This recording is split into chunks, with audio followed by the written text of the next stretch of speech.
So hello everybody, welcome back. I hope that you find this video helpful somehow. And try not to panic. I swear, it's not my intention. So anyway, grab your coffee, and if you wanted to share with me, we'll add links for that down below. And yes, today I am going to try to finish the coffee because I already finished the morning. And so you know how there has been a lot of dread feelings, especially about a lot of YouTube channels that go kind of like, I feel that something is happening, blah, blah. Well, yeah. So there is news channels that are being blocked a lot, and I do not know if you know, but um, I I did send the link of those videos to some of the people that I know. Not everybody, because I am trying to have this video out before anything else, and therefore it's more important. So you know how I have mentioned before that you want to have people abroad because people abroad sometimes know more about your country than you do. Yeah, well, that this one might be one of those cases. So we got confirmation from Venezuelan YouTuber thing. He was able to um, pinpoint that the U.S. has a lot of Navy boats that are for war that are heading and that are now stationed near Taiwan in China. Now, um, you may think that that is just a drill or whatever, and that's okay. However, uh, over, I think it has been 5 days now. By the time you see these videos, probably going to be 7 or something like that. Hopefully, it will be 6, or it will be less. The U.S. Embassy in China suddenly, without warning, without anything, just sent a message saying U.S. citizens need to leave now. Get out, basically. No explanation, no nothing. And then the embassy shut down. After that, about a few hours later, Germany did the same. Then France. Then it was the UK. And then the other ones in Europe. And then all having the same thing, the same message, which was get out while you can, while there are still commercial flights available, and no explanation whatsoever. Just get out. At this point, people started panicking. People went to the schools, pick up their kids, go to the airport, and they're leaving. That's it. They're leaving everything behind. Because when you get an embassy note that doesn't even have an explanation, no nothing, and when you are trying to figure out what is going on, there is just silence. They're not saying anything. They're just saying get out. Get out. Don't use dual passport. Don't show the your papers. Try to avoid things. Needless to say, the airports filled all the commercial flights within minutes, and the waiting list was 3 days. And that was 4 days ago. And the waiting list was days, and the cost of the flights was over $5,000, and uh, there is no explanation whatsoever. And a few days after this, there is a major problem, because now in China, people were traveling in the trains like you will do in any other country that has trains. Trains suddenly stopped all of the systems related to mass transit stopped on their tracks, and that was it. There was no explanation. The systems are out. You cannot call anybody. The lines get disconnected, and people got stranded, and they are still stranded. And there is a blackout in terms of communication and in terms of absolutely everything. And the Chinese people are going to certain people that they know that they are foreigners, and they are asking them, are you leaving or are you staying? And if you're leaving, are you going to leave permanently or are you planning to return? People who got the message but did not pay attention, or did not read it on time, or are thinking it's just too late now because the flights are all out and blah, blah, blah, and they are trying to find alternatives, don't even have an answer. But now they know that they know. And so it's kind of like a drama, a whole drama that it's worthy of an Oscar, and a lot of things that are happening right now in there. And so breathe, because they are saying several things. Number one,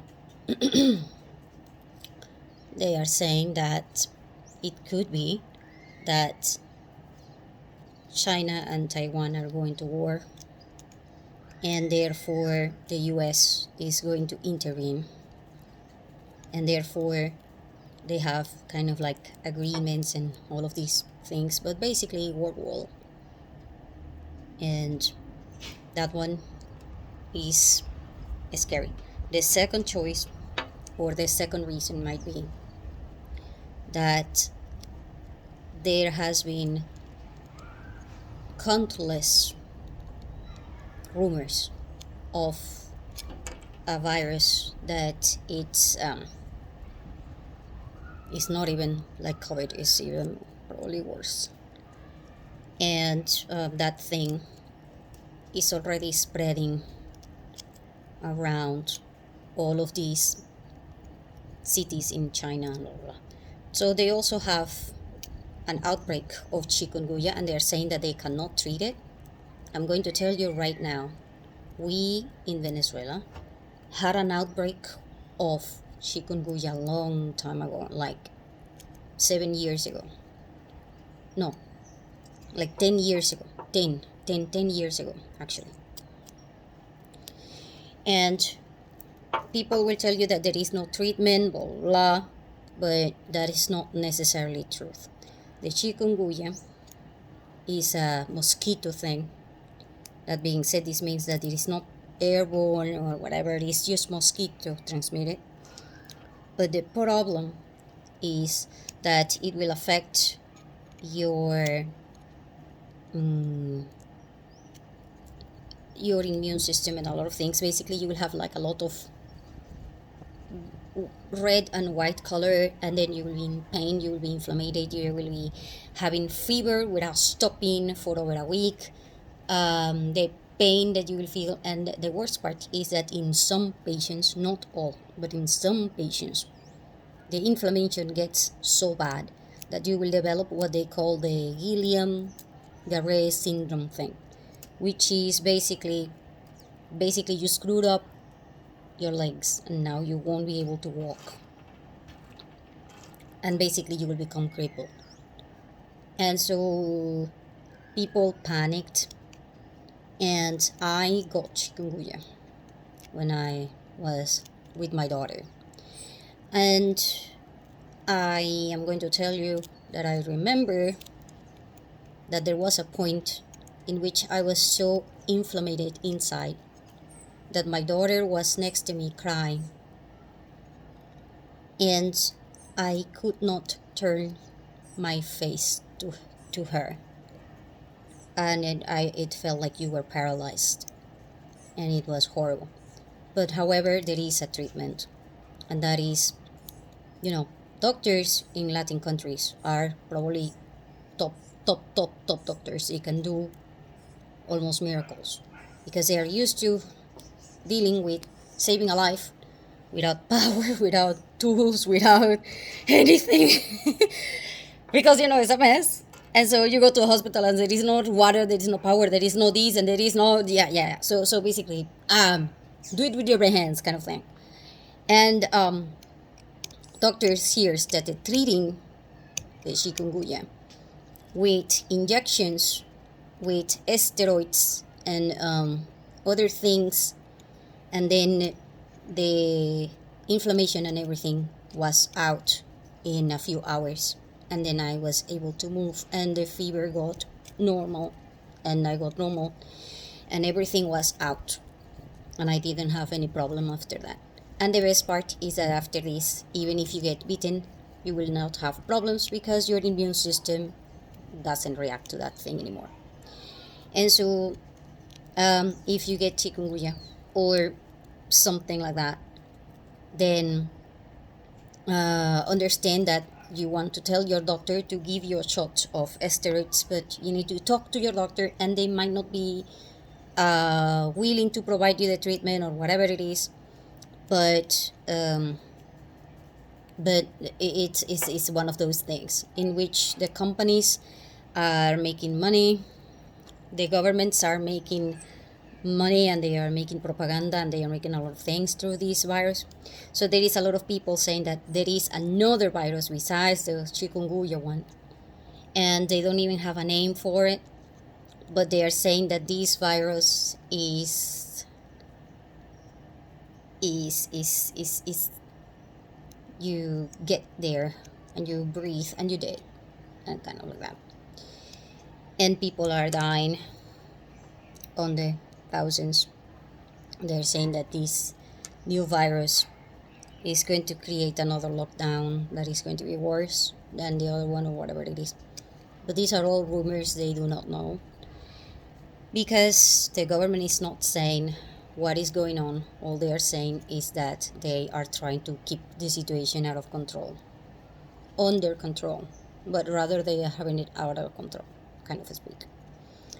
And then there is a third choice, which is that all of the system, the political system, is crumbling, and it is about to change, and it is about to go down.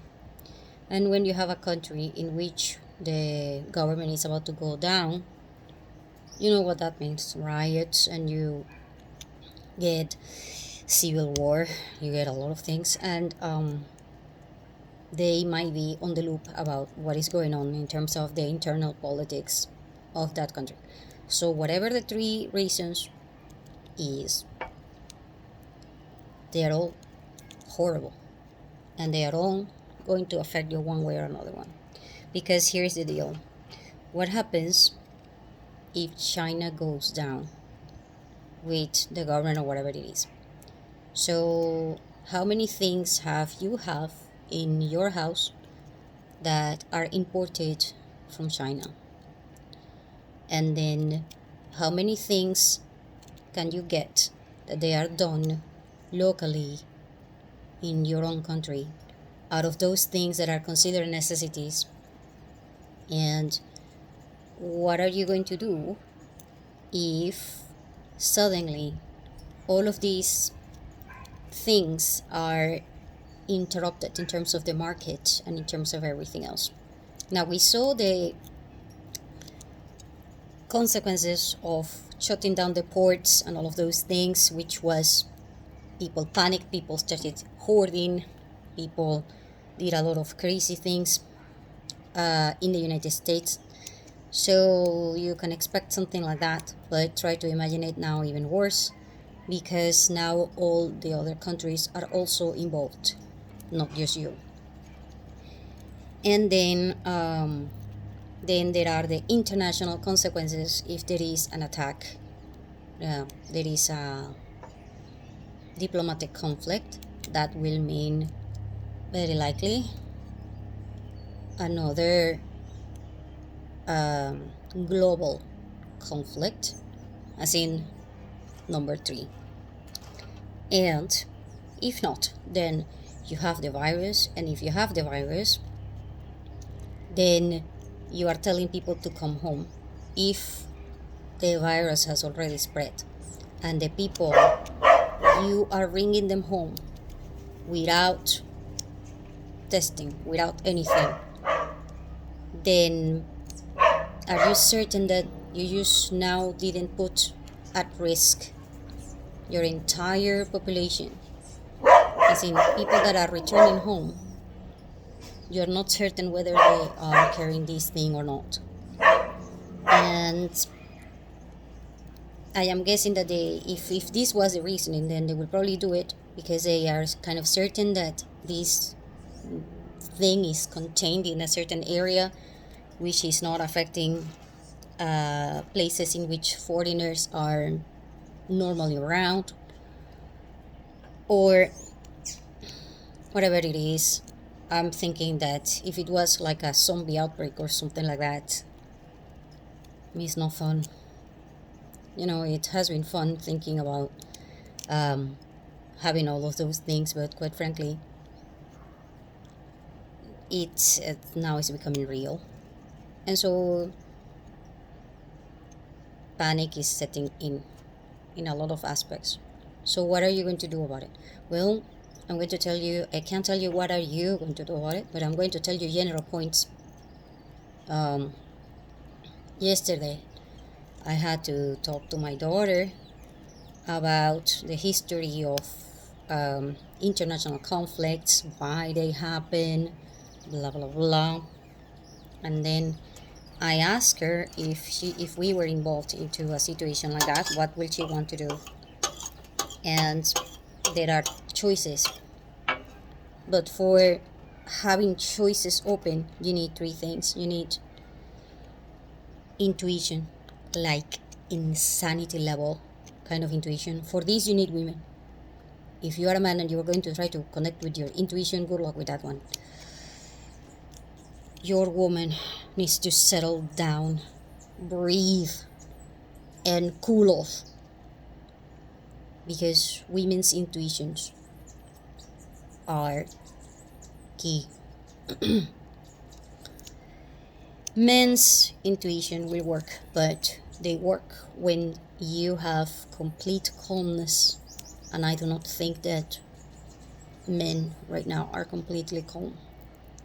And so you need to shut down, sit down, and have a conversation with yourself about what do you want and what is important. Because your choices and your time is running out. Like 2 weeks ago.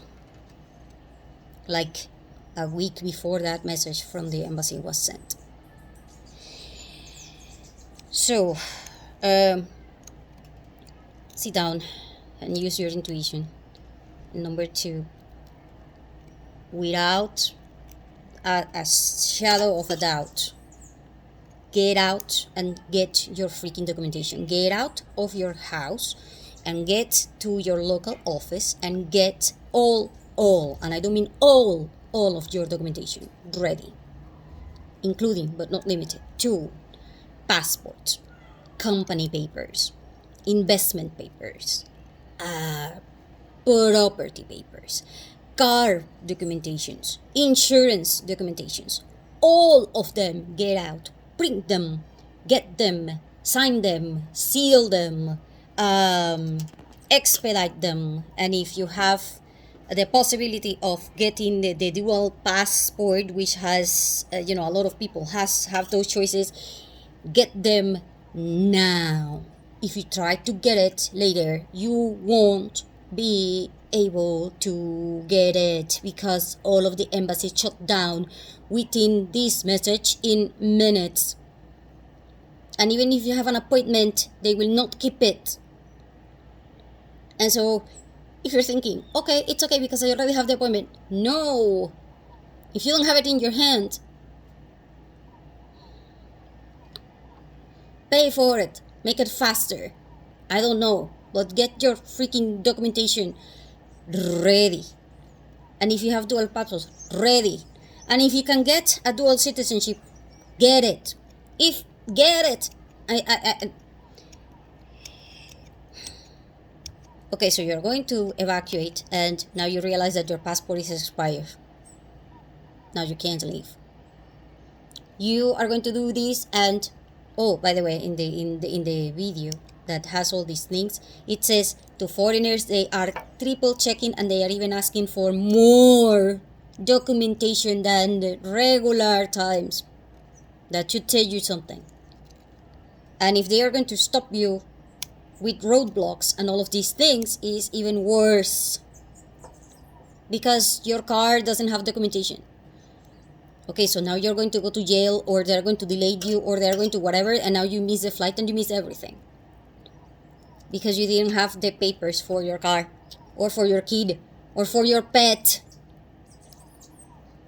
My daughter, the first thing that she said yesterday was, I'm not going anywhere without my dog.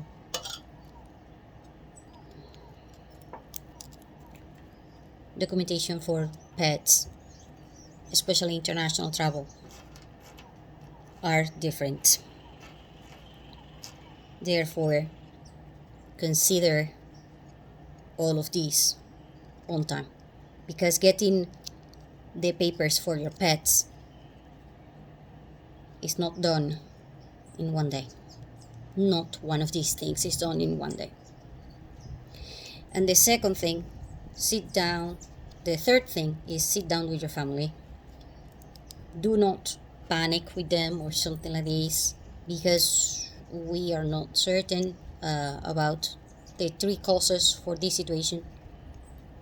But you do want to involve them, because in this situation there were kids that were at the school, and the parents show up with a suitcase, and then they took them. I mean, try to imagine the mental trauma, and try to imagine the resistance that you will get from those kids who are now probably going to be telling you something like, I hate you because you are taking me away from my friends and blah, blah, blah. And then, but at this point you don't care. They are minors and they are supposed to do whatever the hell you say. And if you're going to do this to save them their lives, then you take the hit, and you will gladly take the hit 1,000 times over, other than seeing them dead, right? And so for these people, the situation was like that. And so, by the way, there was not even a letter for the school, not anything. 40% of the kids, without the first 24 hours, just didn't go back to school anymore. And the others, I'm guessing that they couldn't get the notification on time, but they're already trying to figure out what are they going to do and leave. Or they're probably just going to go to the countryside or something like this and leave. That is also an option. So your options are, you can stay, you can leave, or you can set up another route. As in, I'm not staying in your home, I'm staying in another place, like grandma's, your sisters, your best friends, whatever it is. Problem. Now you can see through the videos what people that are stranded are struggling with. People that are stranded are struggling with not having cash. Right. Number two, being especially angry because they paid for the tickets and they paid for the transportation and blah, blah, but they are not getting anywhere, and there is no answer from anybody, and they are staying put because they are expecting the trains to keep going or whatever, but they are not. And so they have been spending overnight. Try to imagine spending overnight with kids. I mean, there were women with one kid or two kids that were either going home or whatever, and now you're staying overnight with only your EDC. And then you are wondering why in my channel the biggest single topic is your freaking EDC. That is all they have. To stay overnight and to think about what are they going to do. And if you have to stay overnight and you don't have a blanket, you don't have anything, and you have to stay in a place that you are not even sure if it is safe, with kids that are hungry, and all kinds of things, then try to imagine. That's why I told you before, sit down with your family. Your EDC is way more important than you think. Way, way, way more important. If you're thinking I can still get to the car or whatever and get my home back or whatever, try telling that to the people that also got interrupted, because there are blocked roads everywhere. So at this point, you want to have your car prepared with a lot of things, and documentation, and more documentation. And so that's why I created the car agenda with all of those things that are kind of like, okay, so basically you are going to have to try to live in your car for a while. What are you going to do about it when you are not even certain that the fuel will be available? And so if there is a blackout like this, if it lasts more than 3 days, you can expect a lot of people to be dead. Reason being exhaustion, reason being anxiety, depression, violence, and all kinds of things. And mostly because if you have to spend overnight with your kids and you don't even know what is happening, and you are alone, you don't know. And that is why I told you need a plan for how to deal with you not having a car. Either the car is, don't assume that you can just get into your freaking car and go, because that is not going to be optional for a lot of people. If you got it, you got it. However, you need a plan B, a plan C, a plan D. And for all of those, guess what? The single most important part is going to be documentation and intuition. If your intuition says now, is now. If your intuition says no, then is no. If your intuition says left, you don't go right. However, if you are screwed because you don't know the difference between fear and your intuition,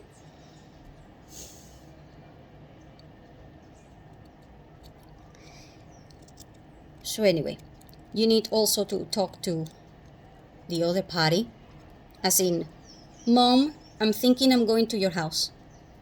And you need to tell them that you're going so that they can expect you.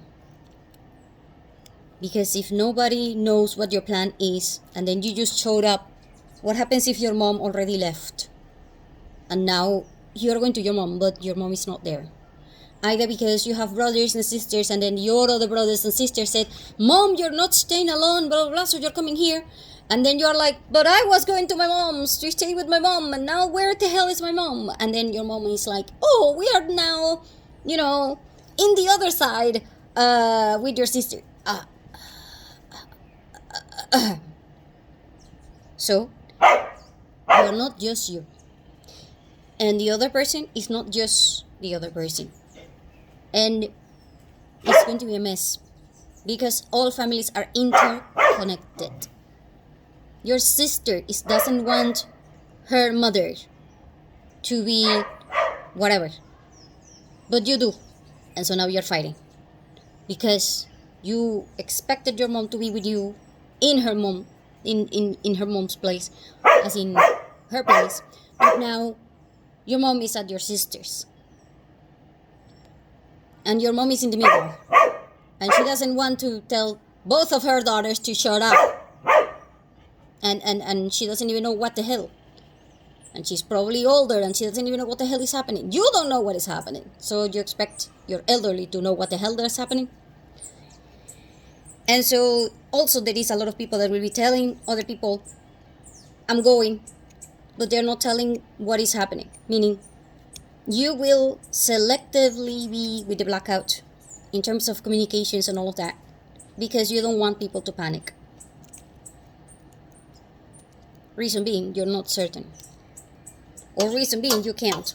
For example, if you work at the embassies and things like this, you get contracts, you get things that says you're not allowed to talk. And so even if you know, you can't tell anybody. And blah, blah, blah. And even if you do, if somebody finds out, all you're going to do is create even bigger problems. So no, you can't be responsible for leaking plans, for the destruction of things. So it's way beyond your pay grade, so you're not doing it, even if you want to. And so it's an extremely difficult situation for everyone involved. And imagine how tense the situation is for those who are stranded. So that's going to be your biggest problem. Number one, communication. Number two, try to get people from other countries that will tell you what the hell is happening, because other people in other countries will know before you do.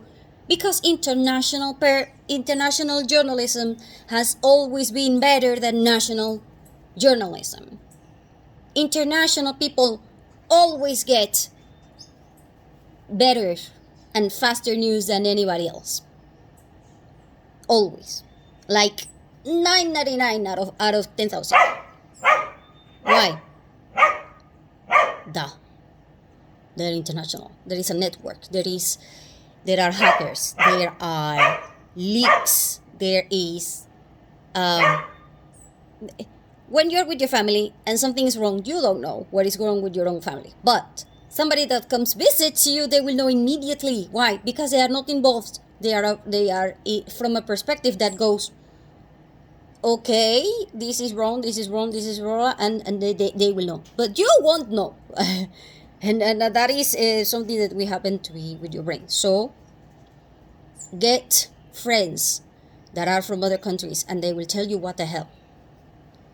If you want to know about Japan, you might want to look for people that are, I don't know, in South Korea, or maybe in Russia, or maybe in other places, and then they will know better and than the Japanese, okay? Sort of like that. If you are from, if I want to know about Venezuela, most of the times I try to talk to people that are in the US or in Spain or others. You know your own situation, yes, but you don't know the threats that are lurking all around you, because you are inside the pot. You don't know what is happening outside that pot. The fires, the things that are being boiled, everything. You don't know because you are already inside. You don't have the capacity to understand. And so, having said that, then I talked to my daughter about what she can do if she gets stranded. I told her, you leave. First things first. If you are stranded, first things first, secure your belongings. Because when people are stranded, other people will be like, okay, this is a good opportunity to shoplift, like pickpocketing and things like this. So first things first. If you are with grandma and you're outside and I'm not around and something happens, blah blah blah, and you need help, rather than start screaming or running, first things first. First you breathe, not like this. no, you will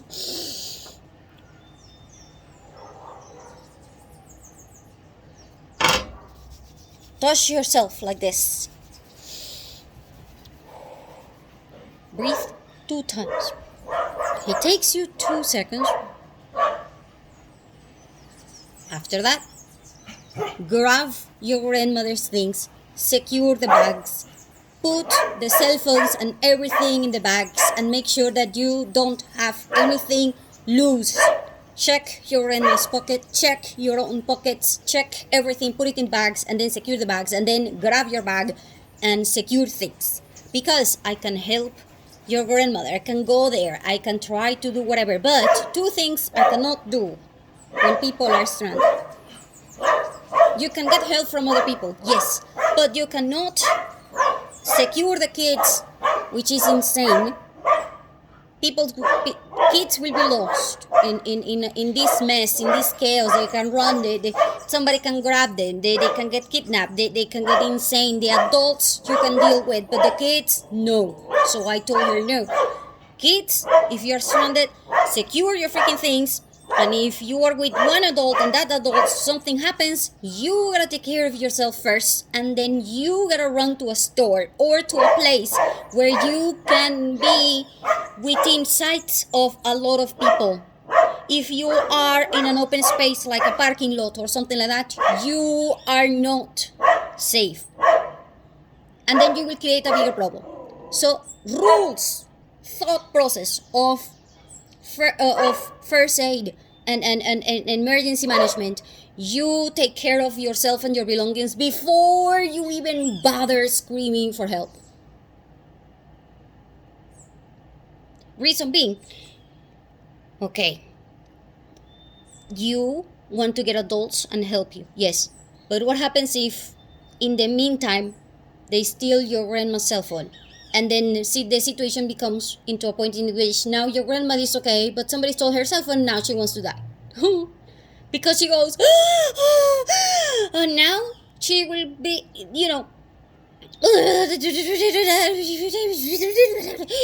no. First thing first, secure yourself. Because if something happens to you, then I am not going to be able to do anything, and grandma is going to feel guilty for the rest of her entire life. So, kids go first. Belongings. After that, you ask for help and you go and get everything else. When you are a kid and you are trying to help, if you are over 6, you need to know these things. If you are a teen, and I know you're having all these problems, you are stuck, whatever. If something happens to you, then the situation will be worse for virtually everyone involved. So secure yourself first.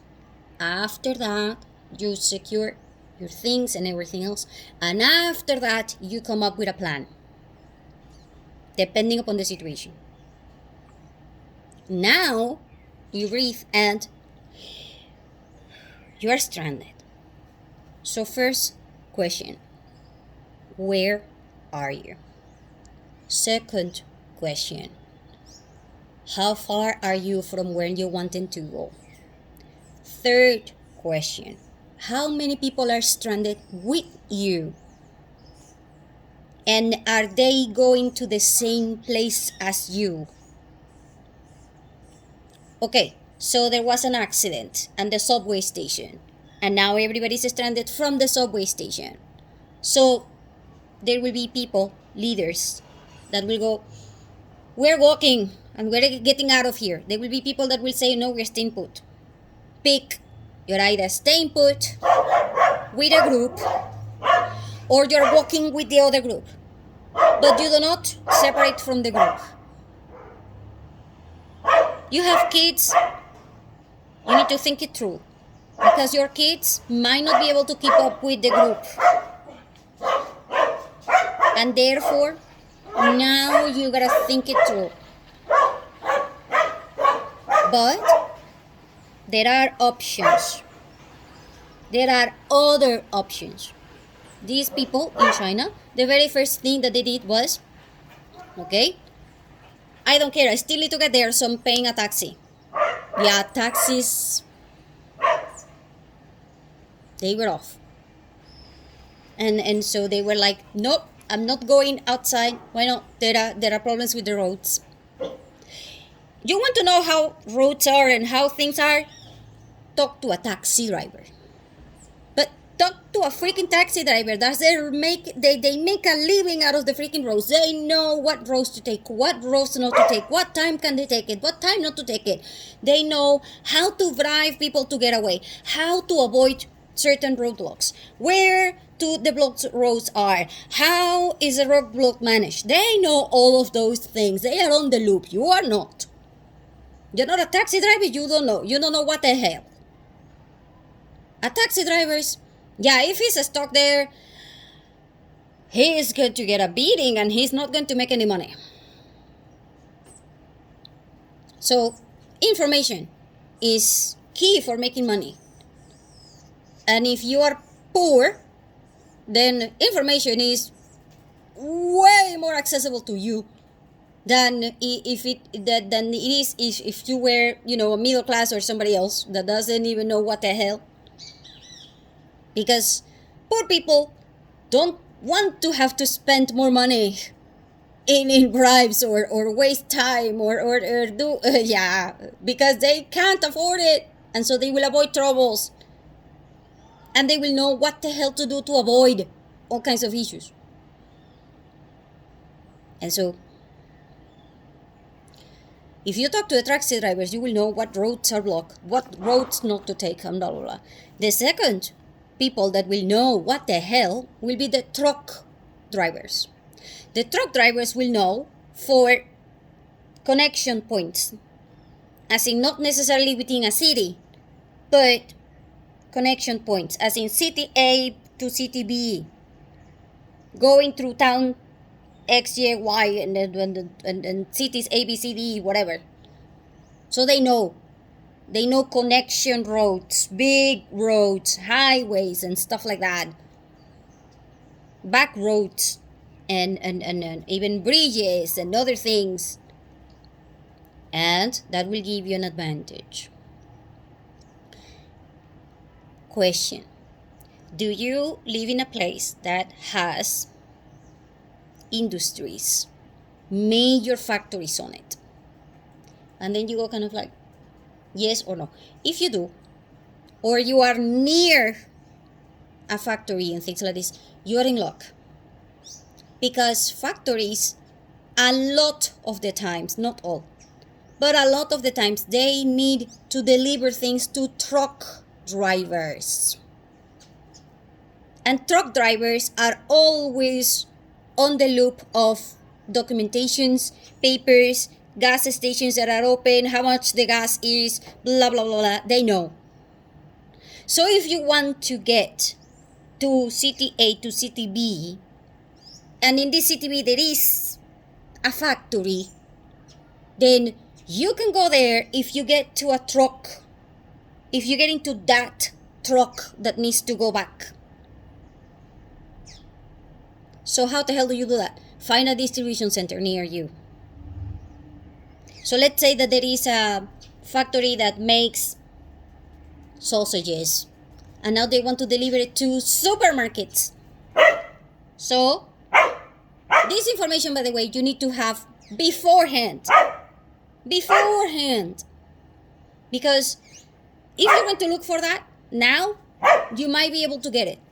However, there is a high possibility that you will not get it later, because there are blackouts with the internet or blah blah blah. So if you're trying to find out situations about the stranded, you might not be able to find out anything. However, if you want to find out about the truck drivers that are going from the sausage company to the supermarkets that are near where you are, you could go there and say, hey, I'm from your area. Can I please take a ride with you in the truck, especially if you have kids? And then, I don't know, I can pay you, I might be able to help you, blah blah, and chances are they will be able to help you.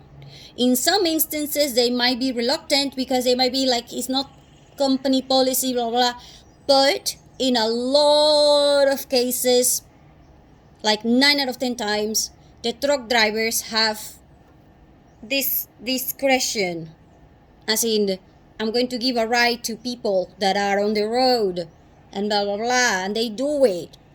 If they give a ride to people that are on the road, they can give a ride to you, but you need to be able to negotiate, and you need to know what the route from that truck is. So where is that truck going, so that they can take you? Because the taxis are not necessarily going to be there. Because taxis are for certain distances, certain areas. But the trucks are bigger. So if you're stranded, figure out whether you are staying put with the group or you're leaving with the group. If you're leaving with the group, you are walking. If you're walking, you need to know what the hell is the situation outside. If outside is 40 degrees Celsius, you are going to overheat in less than a minute. You will need more hydration. However, if you are young, like 20 something, whatever, you might be able to just walk the whole thing. However, if you are 50 something, you might not be able to get even there for more than a couple of minutes. And that is if you're lucky. If you have kids, you might not be able to pull it out because the weather is going to go against you. But if you stay, you will be hungry later. You will be more tired later. Because if you stay overnight, you didn't sleep and all of that, now you are very tired. If you decide to leave the next day and you are very tired, hungry, and all of those, your conditions for moving out at that time are actually going to work against you. And that is why timing is so important. How the hell do you understand timing? Intuition. You need to sit down and breathe and make decisions based upon that. However, if you were able to sleep and you were able to cool it off and okay, so I need to go home. I can call people. By the way, at this point, if you didn't have a charger in your EDC, you might need to ask other people to have a charger or buy a new charger and all of these things, so it will be more expensive if you don't have the cash, the money, whatever, and it's going to be a problem depending upon where you are. So you want to know, where are you? What's the weather like? What are other people doing? Because most people are going to be saying, I'm either leaving or I'm staying. You're either moving or you're staying. If you're moving, where are you moving? Also, you want to go to your city, but that doesn't necessarily mean that you want to go. Let's say that your city is on the east. Maybe you need to go west so that you can go east. What does that mean? Well, let's say that you have, at this point where you are, you have a cousin's house on the west side, and maybe you can go to your cousin's and your cousin can get you to your house. Why? Well, because she probably has a route, she has a car, she has all kinds of things that she can help you out. But she's in the west, she's not in the east. So sometimes you gotta step back so that you can push forward. So don't think east. Think connection and think transportation. If you're thinking all I need to do is go home, your brain is not working properly. Because your objective is not going home. That is your goal, not the objective. The objective is get on the road. What road? The one that you can take to get home. So how are you going to get that road if you don't have a car, or you don't know, or whatever it is? Get a ride. Get a ride from truck drivers. Get a ride from other people. Is it safe? There is a saying that the only thing that it is safe is heaven, and that is because birds cannot poop on it because of gravity. Other than that, So, other things that you can do while you're stranded. Have things that are already printed with your plan A, as in truck data. Plan B, as in maybe the taxi companies or your cousin's friends or out of the state contacts and emergency contacts and all of those things, and um, tell other people where you are so that they can try to help you out. Maybe you can have somebody pick you up from another place, even if it takes them longer to get you. If you're thinking only your husband will get you might be right, but at the same time you might be wrong.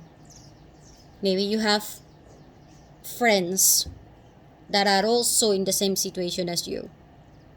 And maybe in the group that you are in, you can find another woman who have kids, but the kids are not with her, so she's a mother just like you, and now she will be able to sympathize with you, and now you can ask a ride from her. For all of these, you need social skills, as in communication. You need to talk to people, find out. And don't always believe what other people say, because their perspective might be off, or because they might be lying. Either way, it can be a problem for you later on. So, for this, again, intuition. So, your intuition, if it's working, is telling you that something is heavy on the air. Yeah. So the question is, now that you know that this is happening, what are you going to do about it? Documentation. Prepare your EDC. Talk to your family about separation, plans for reunion, out of state contact, plan A, B, C, D, and E if you get stranded. If you get into trouble, what are you going to do? If you get separated, what is the point of meeting points? What are the logistics? If something goes wrong with your car and you cannot take it because there are roadblocks or whatever, what are you going to do with your car? Are you going to just leave it there? Do you know where to park your car and you can leave it there until the situation is over, and then you can come back for it later? So, what are you going to do about the pets? Because if you're stranded and you have a pet at home that is expecting you to come and feed it, and you're not going there for a couple of days, what do you think is going to happen to your pet? Do you have a plan for your pet? And at this point, if you don't have in Amazon, they will sell you the emergency contact thing for the pets in case you get stranded, or in case that something goes wrong with you, or in case that there is an issue with your pet. You need to talk to your neighbor, tell them how they can help your pet without having the key for your house. And so, do you have the phone of your neighbor written down? I'm not talking on your phone, because if you run out of batteries and you don't have a charger, how are you going to know how to contact your neighbor if you don't know the number and you don't have it written down? And what are you going to do with your mom and your father if something goes wrong with all of this situation?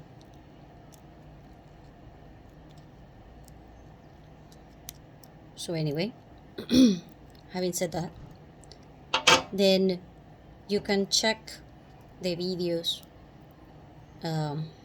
online yourself so that you can know, and then you can make your own decisions better. Like I said, these are all personal choices. These are all situations that we are speculating a lot. And if we are speculating, that will be way better than being caught off guard. However, if you panic and then you leave houses, documentation, and all kinds of things, it's going to be very expensive. And on top of that, the trauma that you're going to have with your family is huge. So, but at least At least you have choices now. So, having said that, then I hope this was helpful somehow, and see you again soon.